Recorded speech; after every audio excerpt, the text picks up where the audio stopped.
आज हम लोगों को देखना है सोर्सेज ऑफ हिंदू लॉ। उसमें कुछ लिखाने का रह गया था क्या? Sources of Hindu law.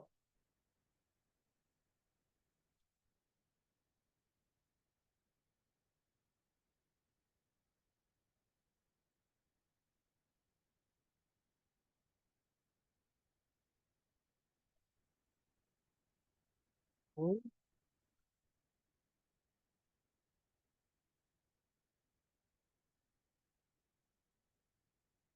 हम्म। रह गया, थोड़ा थोड़ा रह गया था क्या? चलिए ठीक है, अभी उसको देखते हैं, पहले इसको समझ लो। नेक्स्ट टॉपिक है sources of Hindu law. According to Manu, Manu इन्होंने हिंदू लॉ को, यानी कि जो इन्होंने उसके जो सोर्सेज बताए, उन सोर्सेज में दो तीन चीजें इन्होंने बताई। पहले तो इन्होंने ये कहा कि वेदास, वेद। दूसरा इन्होंने कहा कि स्मृतियां। और फिर इसके बाद इन्होंने एक वर्ड यूज किया, सदाचार। क्या क्या हो गया? वेदास, स्मृतियां, स्मृति और सदाचार। यहाँ पे इसको सदाचार को सदाचार ही लिया। और ये सदाचार के अंतर्गत आता क्या है? इस सदाचार का मतलब क्या होता है? Approved customs and usages, custom and usages, सदाचार। And what is agreeable to one's conscience, यानी जो कॉन्सस है आपका, जो आपकी जो अंतरात्मा की जो आवाज है, according to Yajnavalkya, the Shruti, Smriti, and approved uses, what is agreeable, the one's goods, concerns, and desires sprung from the deliberation or ordination of foundation of dharmas is law। यानी कहने का मतलब, जो वेद में है, जो स्मृति में है, जो सदाचार में है, ठीक है, और जो आपकी अंतरात्मा की आवाज है, यानी जिसमें आपको आत्म संतोष मिल रहा है, जिस चीज में आपको आत्म संतोष मिल रहा है, वो भी आपका धर्म है। ठीक है, ये ध्यान रखिएगा।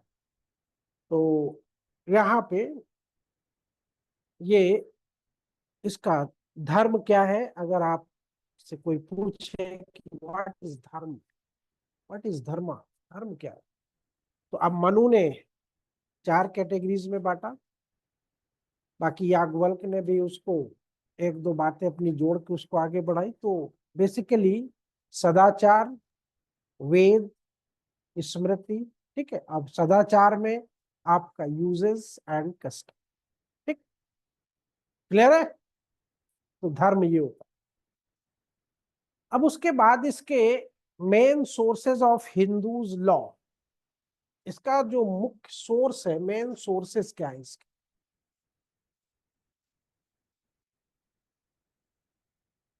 तो इसको एक ही लिस्ट में एज ए सिनॉप्सिस बना लो।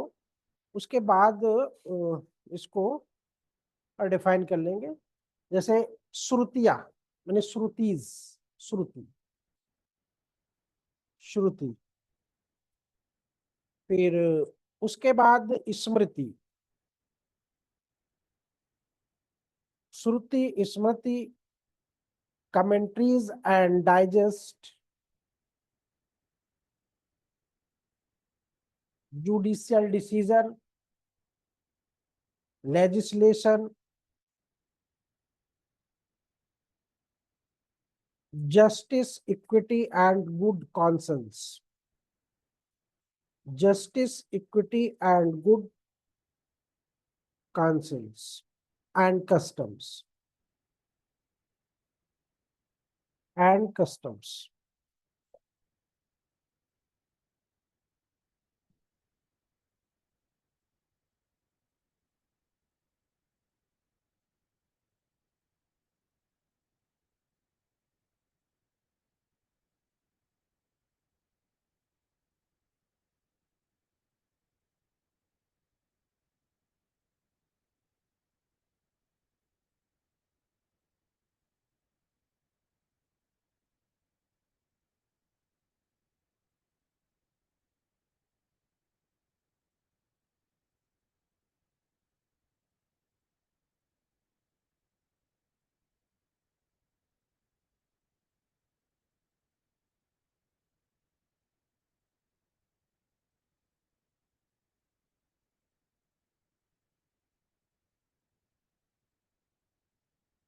रहते इलाहाबाद में और ऑनलाइन क्लास लेंगे, कारी की हद हो गई। Justice, equity and good conscience, ठीक है। नेक्स्ट है कस्टम्स, हो गया। अब यहाँ पे जो श्रुतियां हैं, श्रुतियां, the name Shruti is derived from the, कौन सा वर्ड है, श्रु, श्रु, श्रु। उसका मतलब क्या होता है, सुनना। श्रु यानी कि सुनना, to hear, and signifies what is heard, क्या सुना आपने। बाय श्रुति और what was heard from above is mean the Veda, यानी जो वेद में चीजें जो आपको लिखी गई हैं वो क्या अपने आप आ गई हैं। जैसे किसी ना किसी माध्यम से आई होंगी चीजें, तो कहते हैं ना टू हियर, आपने क्या सुना, तो जो सुना आपने उसको लिख दिया। जब आप लोग लिखते हो ना, तो बिना सुने कुछ लिख देते हो क्या, जब सुनते हो तो लिखते हो, ठीक है। It is believe to contain the very words of the deity reveal to inspired sages. Deity मतलब जानते हो, डीटी, डीटी, DEITY, देवता होता है। डीटी दैत्य होता है। हाँ, देखो जरा डीटी का मतलब क्या, डी DITY, हाँ, दैत, दैत्य है, देख लो। डीटी रिवील टू इंस्पायर्ड, हाँ, देव, देवता, ठीक है। देवता यानी कि वर्ड, किसके वर्ड थे ये, inspired sage. In theory Shruti are considered to be the primary and paramounts. Paramounts क्या होता है, primary and power, paramount sources of Hindu law.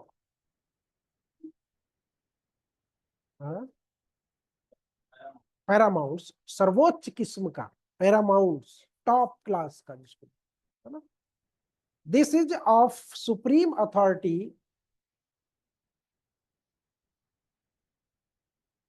क्या करोगे उसको, जब सुप्रीम अथॉरिटी कुछ चीज कहती है तो उस पे हम लोग क्या करते हैं, कंसीडर करते हैं, है ना। टू द डिवाइन सोर्सेस, अब हमको जो दैवी विधियां हैं, जो दैवी मैसेज है, जिसको हमने सुना है उसको हमें कंसीडर करना है।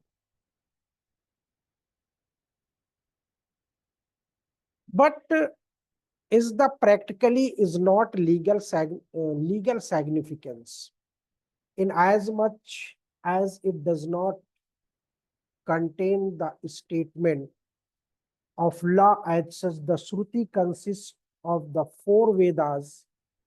अब वो फोर वेदास आपके कौन कौन से हैं, अथर्ववेद, फोर वेदास, यानी कि एक में नहीं, फिर and the Upanishad dealing chiefly with religious rites, rites, ये क्या होता है, रीतियां, जो चलन में चीजें होती है, या जो धार्मिक, जिसको हम लोग संस्कार भी बोल सकते। Rites and the means the attaining true knowledge and the moksha and salvation. Vedas are ultimate traditional source of, यानी कि हिंदू विधि में जो लॉ है वो क्या है, वो ट्रेडिशनल सोर्स ऑफ, ठीक है। अब इसमें चारों वेद के बारे में पढ़ने की जरूरत नहीं मेरे समझ, अगर पढ़ना है तो पढ़ लो, वो हिस्ट्री में भी पढ़ते हो, यहाँ पे भी पढ़ते हो, तो बात वही है। तो यहाँ पे कुछ चीजें जैसे ऋग्वेद में क्या क्या होता है, ऋग्वेद के कंटेंट क्या है, क्या है, कितनी उसमें एउलोजिस क्या होता है, एउलोजिस?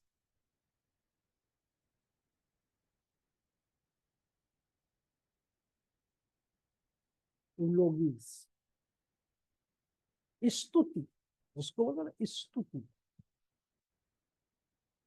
स्तुति समझ रहे हैं? Of God and law of sacrifice, the text of Rigveda are the oldest. सबसे पुराना है ऋग्वेद। 1029, हाँ 1028 है ना, हाँ, तो 1028 क्या है? ऋचाएँ कुछ चाहे।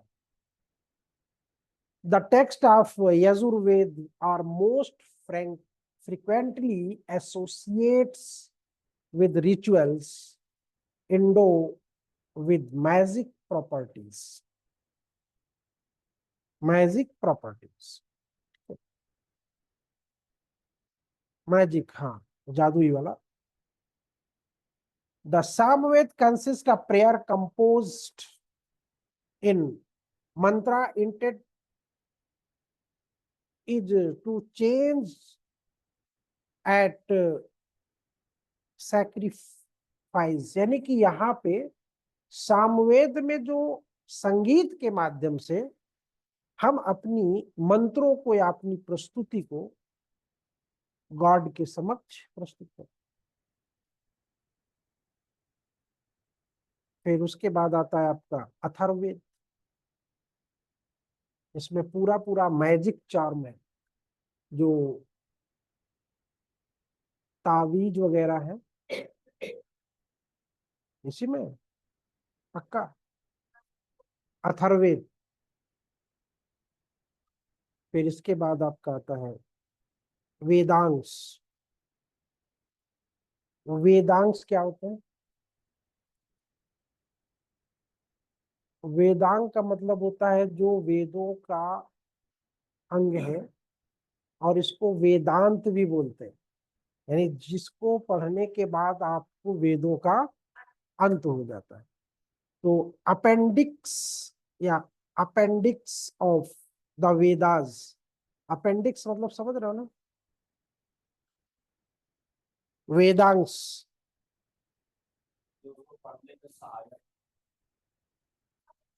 उसके साथ आपके बुक में भी तो अपेंडिक्स लगा रहता है ना, लास्ट में नियमावली एनेक्सेशन है ना।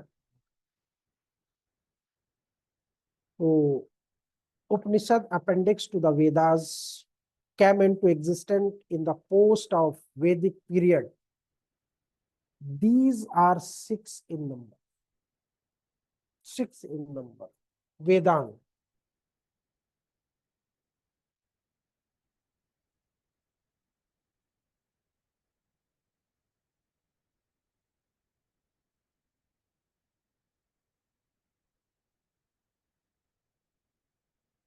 छह वेदांश कौन कौन से? वेदांग, हम्म, शिक्षा, कल्प, निरुक्त, हाँ। और उसमें एक जो होता है जिसमें रिचुअल्स होते हैं, शिक्षा, कल्प, व्याकरण, निरुक्त और ज्योतिष और छंद। ये छह है, ठीक है। ये छह आपके पास।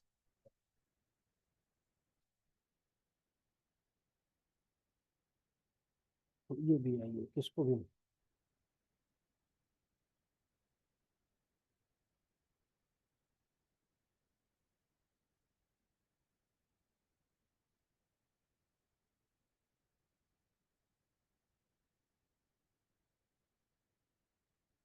ठीक,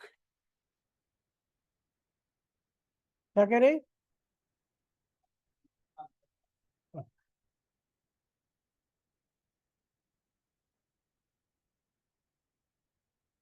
कल्प और निरुक्त, जो आप ये संस्कार करते हो ना, जो जैसे हवन हवन करते हो ना, तो उसमें आपको कुछ चीजों के पैरामीटर्स दिए, ठीक है, उस पैरामीटर्स के अकॉर्डिंग आपको करना होता है। जो जो जिसको आप बोलते हो ना कि जो व्याकरण होता है, व्याकरण में आप क्या करते हो, व्याकरण में आप क्या करते हो कि आपके उच्चारण सही होने चाहिए, पढ़ने में आपके उच्चारण सही होने चाहिए। उसी तरह निरुक्त में, कल्प में, इनमें भी बहुत सी चीजें दी हुई है, और फिर ज्योतिष में भी, यानी इनमें पूरा जो यज्ञ अनुष्ठान होता है उनके बारे में, कौन सी वस्तु होगी, कितना उसका बड़ा यज्ञ बनेगा, यानी कुंड बनेगा, उसके बारे में सब पूरी इसमें चीजें दी हुई है।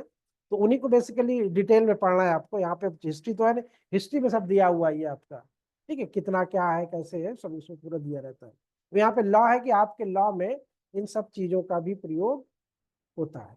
अब होना भी चाहिए, क्योंकि देखो अब जैसे मान लो हमको वैवाहिक संस्कार करने हैं, उसमें अग्नि के 7 फेरे लेने हैं, तो अब उससे संबंधित जो अग्निकुंड बनेगा वो कितने होगा, क्या होगा, तो फिर उसमें भी हो सकता है और बारीकियां हो सकता है कि विवाह में नहीं पता कि और भी बारीकियां हो, कि अगर जो मैरिज हो रही है वो अगर मान लो नाबालिग की हो रही है, तो हो सकता है कि उसके लिए भी नियम अलग हो, बालिग की हो रही तो हो सकता है उसके लिए भी। कहने का मतलब कि कुछ भी उसमें जब डिटेल में आप पढ़ोगे तब चीजें निकल के आपके सामने आएंगी। उपनिषद क्या होता है? उपनिषद उपनिषद उपनिषद का मीन्स क्या होता है कि पास में बैठकर वेदांता और the including periods of the Vedas and embody the highest principle of Hindu religions and philosophy. Upanishad philosophy about which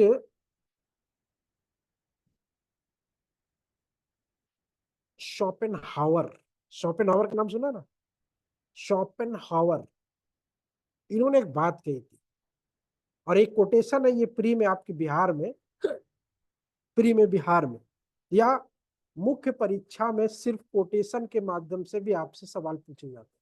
Schopenhauer ने कहा था, अभी हिंदी में बताते हैं अभी, इन द होल वर्ल्ड, पूरे संसार में, there is no study so beneficial and so elevating as that the Upanishad.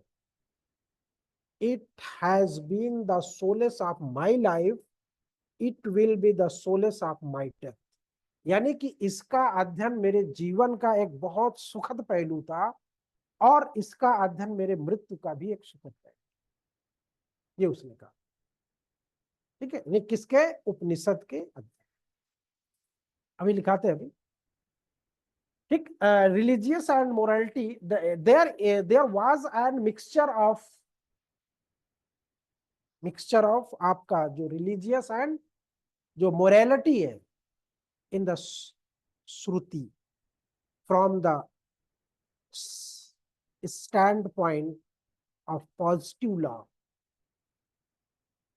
The importance of these Shruti can hardly be recognized.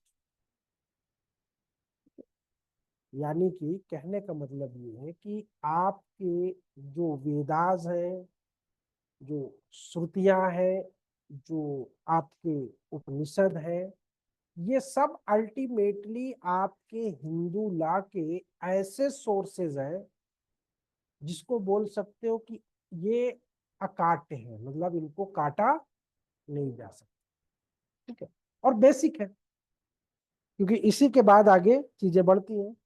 अब जो हमारी मोरालिटी होती है, मोरालिटी,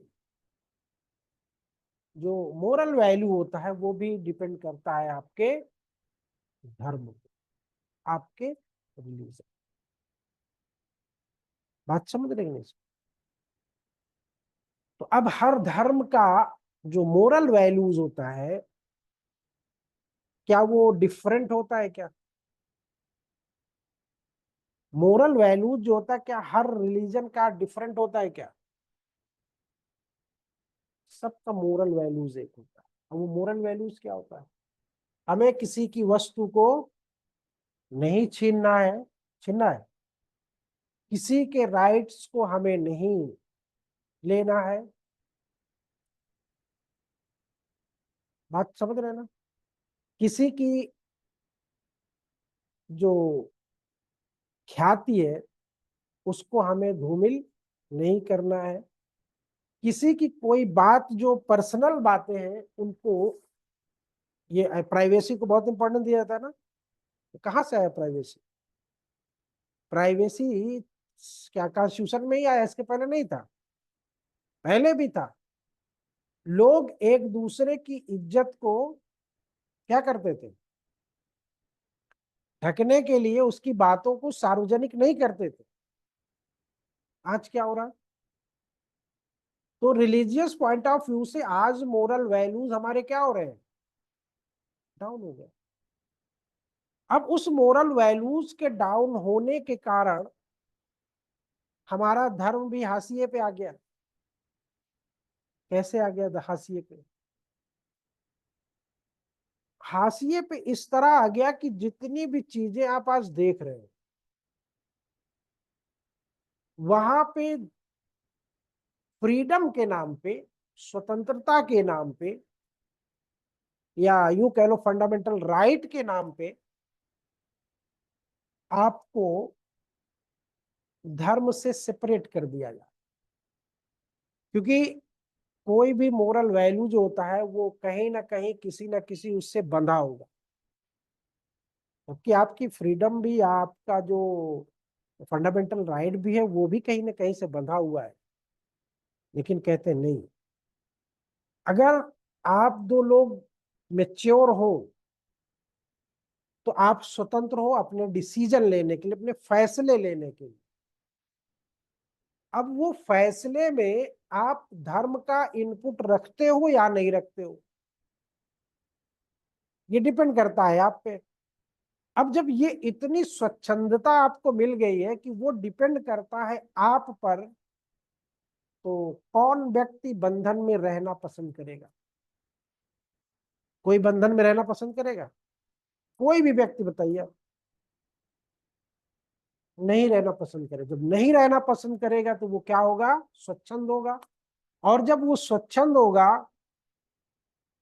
तो मनमाना करेगा। मनमाना जब करेगा तो बनी सी बात है, धर्म का भी सत्यानाश करेगा,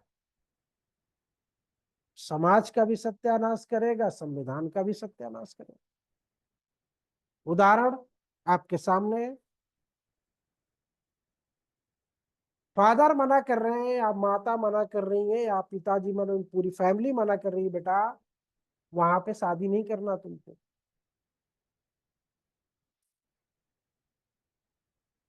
फादर कह रहे बेटा पढ़ो, कोई दिक्कत हो हमसे बताओ। बेटा सुसाइड कर ले रहा है। किस कारण कर रहा है वो सब आप लोगों के सामने है।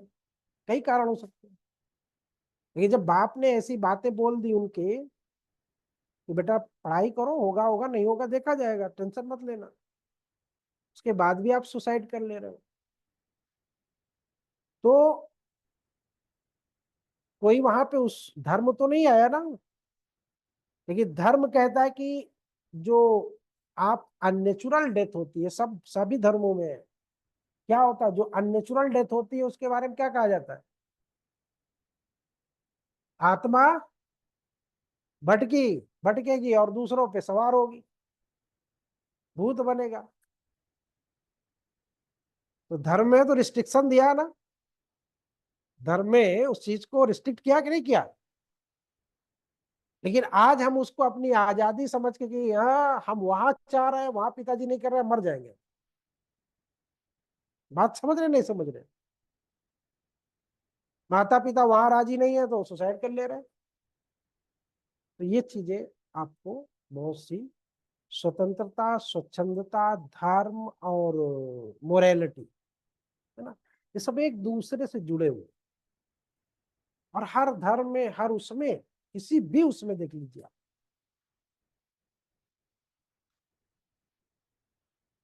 आप जो इंसान हो ना, इंसान, ये भी बात धर्म की है। दुनिया की जितनी भी वैल्यूएबल प्रॉपर्टीज है, जितनी भी वैल्यूएबल प्रॉपर्टीज है, सोना जमीन में, पानी जमीन में, लोहा जमीन में, गैस जमीन में। कोई भी ऐसी चीज बताओ जो आसमान में हो या धरती के ऊपर हो, कोई वैल्यूएबल प्रॉपर्टीज आप बताओ। और उस धरती पे कौन है? उस धरती पे कौन है? मानव।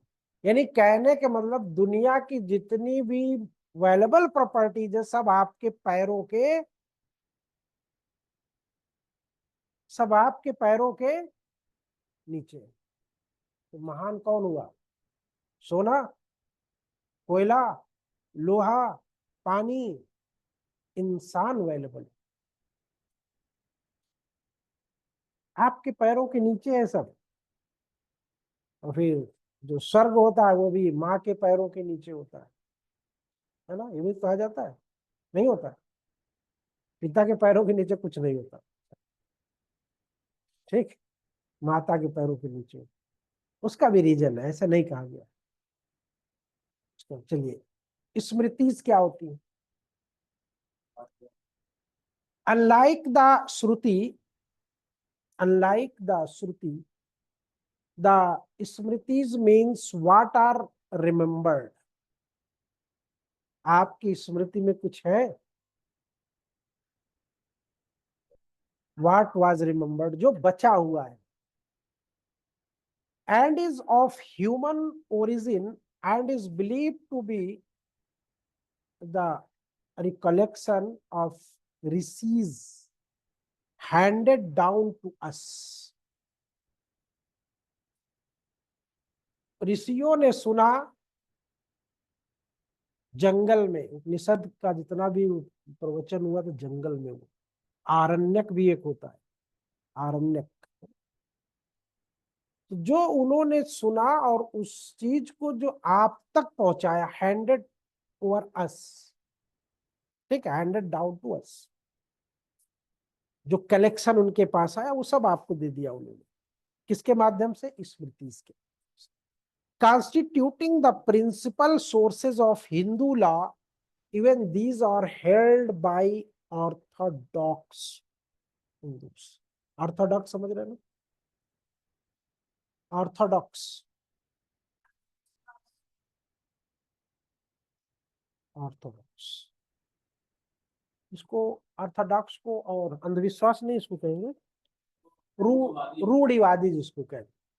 यानी कि ये किसी भी प्रकार के चेंज में नहीं चाहते, ऑर्थोडॉक्स ही होते, रूढ़िवादी, परिवर्तन नहीं चाहते। To have eminent from the deity and to have been recorded, not like Shruti in the very word uttered by the being। शुरू में उसको लिखा नहीं गया, but still in the language of the inspired men, they contain precept whose authority is beyond dispute, but whose meaning is open to various interpretation and has to be determined by ordinary process of reason। The Smritis are divided into primary and secondary Smritis, the latter being later in that the primary Smritis are again classified into Dharma, Sutra and Dharma Shastra। अब यहाँ पे इसको दो category में बांट। पहली category है Smritis are of two kinds. First में है इन प्रोज स्टाइल और दूसरा है इन पोएट्री स्टाइल। और इसमें दो कैटेगरी कर दी। एक कैटेगरी में आपके ये गौतम आते हैं और बौधायन आते हैं और आपस्तम आते हैं, वशिष्ठ आते हैं।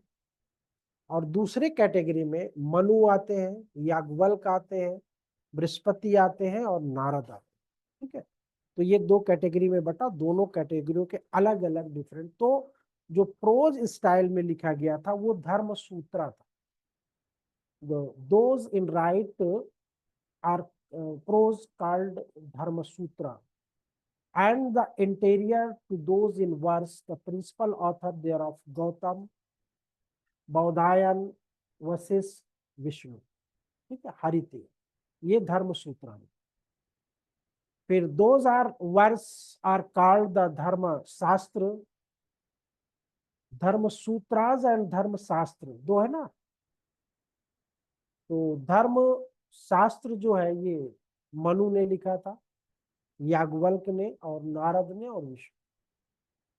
ठीक, तो टू काइंड्स यहाँ पे आपको बना लेने। कौन सा? हाँ, धर्म शास्त्र मनु याज्ञवल्क्य, और राइट इन पोएट्री फॉर्म। हो गया।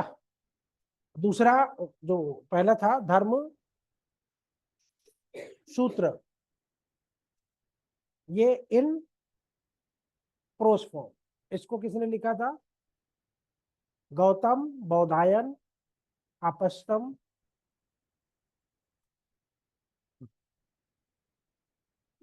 फिर इसके बाद आप लोग जानते हो the code of Manu is always been treated as Hindu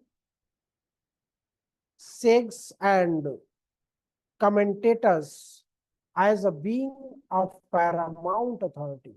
Manu के जो धर्मशास्त्र थे हिंदुओं में, उन्हीं को हमने सर्वोच्च नामा। According to Brihaspati, Manu holds the first place because he has expressed in his code the whole sense of the Vedas, and no code is authoritative which contradict him. Next, the Manu in date and authority is Yajnavalkya. यानी कहने का मतलब ये था कि जितना law था जिसको इंट्रोड्यूस किया वेदास के रूप में, स्मृति के रूप में, जिसके भी रूप में, वो मनु ने उसको इंट्रोड्यूस किया। ठीक है, इसीलिए मनु का प्लेस वहां पे फर्स्ट माना जाता है। But he was more dynamic than Manu. कौन? याज्ञवल्क्य। क्योंकि परिस्थितियां जब बदलती है तो चीजें भी बदलती है। तो अब मनु ने जो चीज दे दिया वो आज के सोसाइटी के अकॉर्डिंग फिट नहीं बैठ रहा, तो उसको याज्ञवल्क्य ने क्या किया? चेंज किया। ठीक है, although his work is substantially based on Manu Smriti, his Smriti deals with rules of procedure in greater details. His work is more concise and logical। यानी कि उनकी तुलना में इन्होंने इसको संक्षेप में रखा। ठीक, फिर कमेंट्रीज एंड डाइजेस्ट, ये भी आपके सोर्सेज हुआ करते थे हिंदू लॉज के। Commentaries and digest. तो ये कमेंट्रीज एंड डाइजेस्ट में क्या क्या है? owing to the obscurity in complements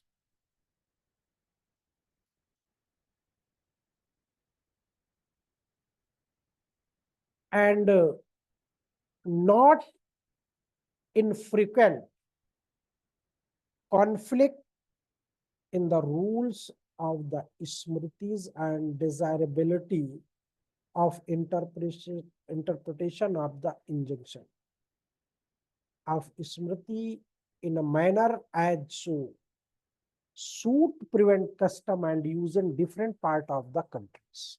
आपने सुना होगा कि बंगाल में, बनारस में जीमूत, वहां दाया भाग तमाम तरह के। ठीक है, तो there was the necessity to reconcile them on The point of difference in this process there arose what constitute the most significant source of Hindula, namely the commentaries. The commentaries and the digest were also the record of the traditional custom recorded in the Smritis, as well as the new customs claiming for the found worthy to recognize the commentaries through profession या professing and purporting. Purporting का मतलब क्या होता है? हाँ, तात्पर्य. Purporting to rest on the Smritis explained, modified, and enlarged the tradition record therein, the bring them into harmony and accord with prevent practice of the day of suit the felt necessities of the. उस समय के हिसाब से जो चीजें जरूरी थी उन उन चीजों को कस्टमाइज कर दिया गया. यानी आपको जैसे कस्टमाइज मतलब होता ना, कोई चीज प्रथा में आ चुकी, अब उसको आपने सर्टिफाइड करना है तो उस पे आपने कमेंट्रीज कर दिया, डाइजेस्ट कर लिया. यानी जो चीज आती थी उसको आप, जैसे इस वक्त आप लोग क्या डाइजेस्ट कर रहे हो, कुछ चीजों में आप लोग क्या क्या चीज डाइजेस्ट कर रहे हो? नहीं, संविधान नहीं, जो धर्म के माध्यम से या उसको एक धर्म का चोला पहना रहे हो. अब वो धर्म के पार्ट में है या नहीं है, उसको आप करके धीरे धीरे वो कस्टम बन जाएगा, प्रथा बन जाएगी. क्या चीज है इस वक्त बहुत तेजी से चल रही है? प्री वेडिंग सूट एंड हल्दी सेरेमनी, है ना. 2 साल बाद, 3 साल बाद जब कोई बंदा किसके घर में अगर होगा और वहां अगर सब पीले ड्रेस नहीं पहनेंगे तो उसको बुरी नजरों से देखा जाएगा कि बड़ा गरीब है, पीले कपड़े तक नहीं खरीद सका, है ना. जबकि ऐसा तो पहले नहीं था. हाँ, अब उसकी भी आने लगेगी, पहले से उसकी भी डेट आगे भी, ये होगा वो सब समझ. तो प्रिंसिपल कमेंट्रीज ऑन दाय भाग, मिताक्षरा,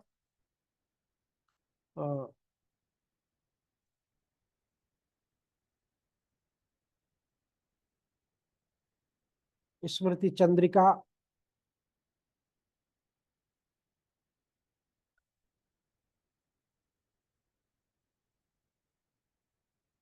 और वीर मित्र दाया मित्र, जिसको मित्र मिश्र की थी ना एक लिखी हुई, वाज स्नेही संहिता. और विज्ञानेश्वर, याज्ञवल्क्य की स्मृति, ये सब क्या थी? ये सब कमेंट्रीज थी. कमेंट्रीज समझ रहे हो ना जी? किसी चीज पे टीका लिखनी होना, टीका. जैसे कॉन्स्टिट्यूशन पे जो कमेंट्रीज है वो किसकी है? जयनारायण, हाँ, एमपी जैन की सबसे बड़ी है. और फिर उसके बाद हिंदी में जयनारायण पांडे, इंग्लिश में भी आती है, शॉर्ट करके आती है कमेंट्रीज उसकी शॉर्ट. तो इसको कमेंट, तो इसी तरह सब ने, हाँ, क्लियर किया ना, क्लैरिफाई किया. जैसे आजकल बहुत से लोग आ रहे हैं ना, जैसे कहते हैं ना कि हमको फेमस होना है, तो कुछ भी बोल दो, उल्टा पुल्टा फेमस हो जाओगे, ऐसा चल रहा है ना. मैंने बहुत से लोगों को देखा है कि शुद्ध शुद्ध लिख नहीं पाते हैं और बढ़िया क्लास चला रहे हैं. शुद्ध शुद्ध लिख भी नहीं पाते और शुद्ध शुद्ध बोल भी नहीं पाते, हाँ, और फेमस होना चाहते हैं. तो उसमें अभी एक साहब की मैं, हाँ, वो सुप्रीम कोर्ट के वकील है, उनको मैं सुन रहा था तो मुझे हंसी भी आ रही थी. उन्होंने ये कहा कि संविधान में कहाँ पे किस आर्टिकल में ये बातें लिखी, ये बातें लिखी, ये बातें लिखी, ये बातें लिखी, ये बातें लिखी. मतलब कुछ बातें ऐसी थी उनकी कि कहाँ पे लिखा है कि जो मदरसे बनेंगे उनका मैनेजमेंट कौन करेगा, कहाँ पे लिखा है कि ऐसा होगा, कहाँ पे, कई चीजें उन्होंने उसमें उठाई. तो मैंने कहा कि डियर सर, अगर आपको टाइम मिले ना तो एक दिन ओपन डे रख लीजिए, आप ओपन डे पे डिबेट कर लेते, आपको बताते कहाँ पे लिखा है. अगर आप सिर्फ सिर्फ आप सिर्फ आप प्रेमबल की फिलॉसफी समझ लो तो हर एक चीज निकल के आ जाएगी। और अगर ऐसे हम पूछेंगे कि ये लिखा हुआ, अगर पूछे ये लिखा हुआ, अगर ये पूछे लिखा हुआ, अगर ये पूछे कि ईडब्ल्यूएस का आरक्षण लिखा हुआ है, कहाँ लिखा हुआ है? SC ST का आरक्षण के लिखा हुआ है? नहीं लिखा हुआ। उसमें तो समाज के क्या लिखा हुआ है? नहीं, वो भी नहीं लिखा हुआ है। सामाजिक और आर्थिक नहीं, सामाजिक और शैक्षणिक दृष्टि से पिछड़े हुए लोगों को, ये तो लिखा ना वहां पे। SC ST OBC लिखा हुआ है, पिछड़ा वर्ग। SC ST तो नहीं लिखा हुआ ना। तो बहुत सी ऐसी चीजें हैं लिखी नहीं जाती है, वो समझी जाती है। फिर स्टेट में कहाँ पे ONGC लिखा हुआ, कहाँ पे BSNL लिखा हुआ, हमको बता दीजिए संविधान के किस उसमें लिखा हुआ। जब तक आप उसकी कमेंट्रीज नहीं करोगे तब तक आपको नहीं पता चलेगा। तो ऐसे ऐसे मूर्ख टाइप के अब हैं, वो वकील होंगे, अपने घर के होंगे, ठीक है। अब जो उनको केस दिया होगा वो भी धन्य है, और जो ले रहा है वो भी धन्य है। तो हर एक चीज जब ओपन की जाती तब पता चलती। उन्होंने कहा ना कि प्रेमबल की फिलॉसफी अगर आपने जान लिया तो ये मान के चलो कि हर एक चीज वहां से निकल के आ जाएगी।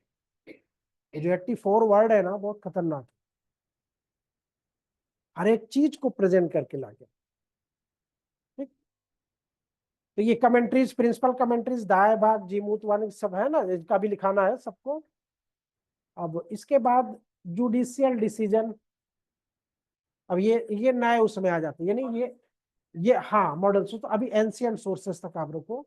एंशियंट सोर्सेस में हम लोगों ने देख लिया है क्या क्या है। हम्म हम्म हम्म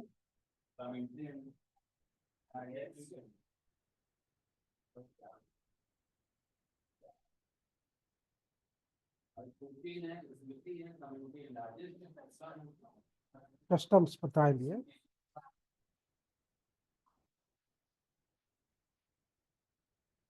और हिंदी में भी इसको थोड़ा सा समझ लो, जो अगर इंग्लिश में, इंग्लिश वालों को भी पूरा नहीं समझ में आता है ना। सच बात ये है ना, कभी कभी। हाँ हाँ। कौन सी कमेंट्रीज?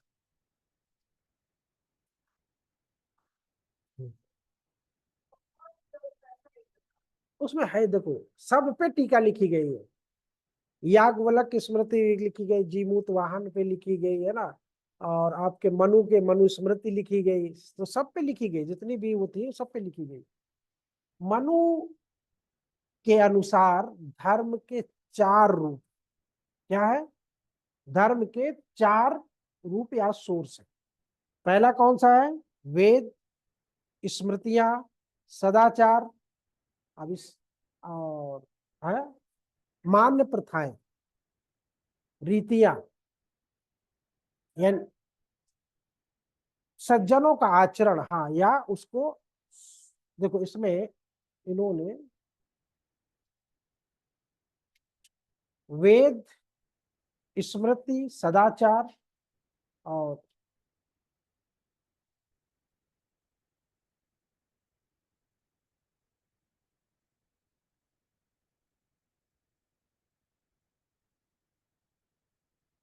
इन्होंने दोनों में फर्क क्या था, मनु में और याज्ञवल्क्य। मनु ने ये कहा था कि जो सदाचार में उन्होंने 2 बातें कही थी कि ये सज्जनों का आचरण होता है या मान्य प्रथाएं होती है या रीतियां होती हैं, यानी जो ऐसी रीतियां हो या जो ऐसी मान्य प्रथाएं हो जिससे आपको आत्मतुष्टि हो। क्या हो? आत्मतुष्टि।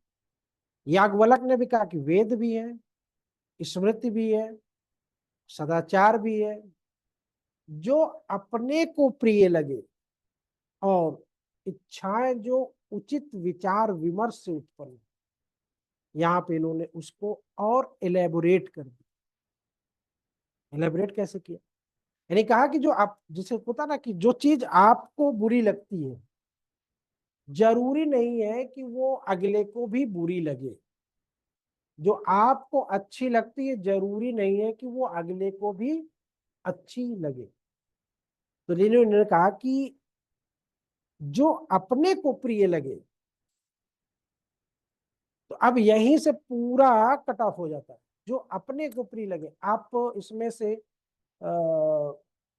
बुद्ध उपासक हो सकते हो, बुद्ध के मानने वाले हो सकते हो, आप शिव के मानने वाले हो सकते हो, आप विष्णु के मानने वाले हो सकते हो, आप हाँ, जैन धर्म के उपासक हो सकते हो। यही तो है ना हमारे धर्म में और पूरे देश में। तो जो अपने को प्रिय लगे, फिर कहते हैं कि और जो इच्छाएं हैं, इच्छाएं जो उचित विचार विमर्श से उत्पन्न, जो इच्छा है, अब देखो यहाँ पे उचित विचार विमर्श से उत्पन्न। अब उचित विचार विमर्श क्या होता है? जैसे मान लो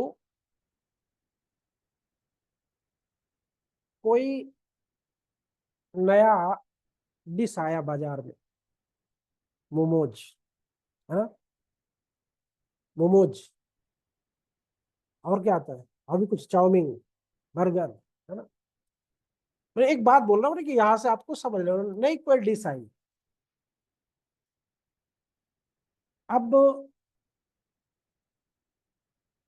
कुछ चीजें होती है देख के ही मन नहीं करता खाने का, होता है कि नहीं होता है? तो आपकी इच्छा जो उचित विचार विमर्श से उत्पन्न हो, तो उसको क्या करना चाहिए? स्वीकार कर लेना चाहिए। उचित विचार विमर्श से खाना चाहिए या नहीं खाना चाहिए, खाएंगे तो क्या होगा, नहीं खाएंगे तो क्या होगा। फिर एक तो आपकी इच्छा है, फिर एक अगला आके उसको सर्टिफाइड करता है, नहीं नहीं अच्छा है, खा लो, खा के देखो तो एक बार। आप जब खाते हो तो आप, इच्छा तो थी, देख के तो बहुत लगा बहुत अच्छा है, लेकिन जब खाया तो आपको टेस्ट नहीं भाया, तो क्या किया आपने?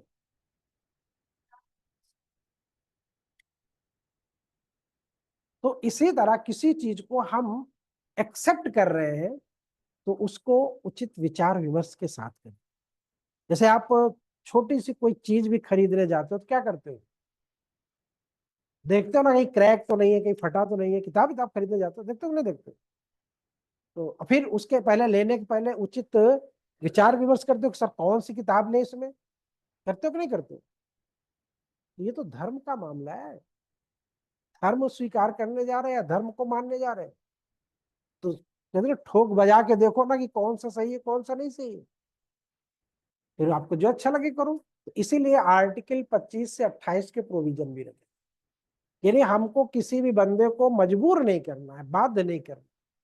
अगर बाध्य कर देंगे तो फिर तो कोई मतलब ही नहीं होगा। तो चूंकि डायनेमिक चीजें होती है ना, ठीक है भैया हमको ये नहीं अच्छा लगेगा तो ये ले लेंगे। जैसे अभी मान लो आपने एडिडास का ब्रांड लिया है, बड़ा नाम सुना था, ले लिया किसी तरह, बड़ा सोच विचार के बाद लिया, लेकिन वो जो सोचा था, जैसा सोचा था वैसा वो नहीं निकला। अब आपने क्या किया, दूसरी बार क्या करोगे आप? अब ये बाउंड कर दिया कि नहीं, अब आप ब्रांडेड चीज नहीं खरीदोगे, तो ऐसा नहीं हो सकता ना, आप दूसरी चीज ट्राई करो। तो इन्हीं कहने का मतलब कि आपको धर्म के अनुसार बांधा नहीं जा सकता। इसके जो सोर्स हैं हिंदी में, हिंदी में सोर्स लिखो, श्रुतियां स्मृतियां भाष्य, श्रुतियां स्मृतियां भाष्य, टीकाएं तथा सार संग्रह।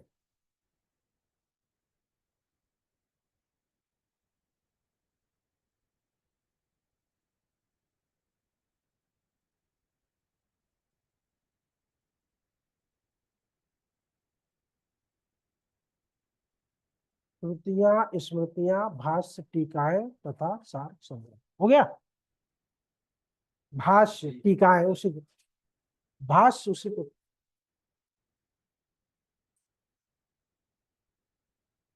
भाष्य इसी को टीकाएं बोला जाता, ठीक है, तथा सार संग्रह।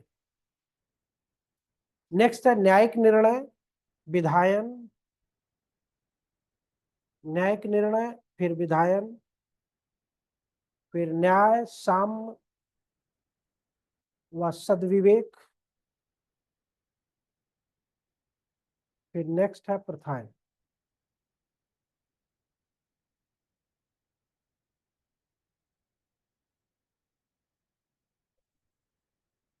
हम्म, क्यों?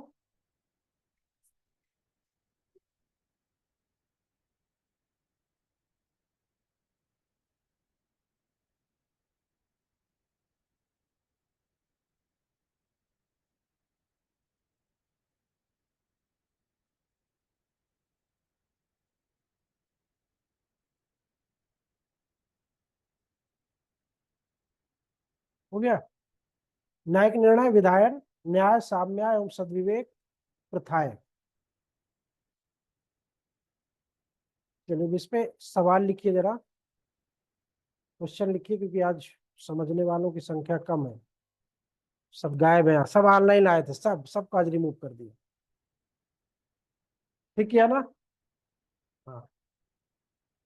अच्छा, रिमूव हो गए, परमानेंट रिमूव हो गए, अब नहीं आएंगे ये? रिमूव हो गए तो अब दोबारा नहीं आएंगे? तभी आएंगे। आना।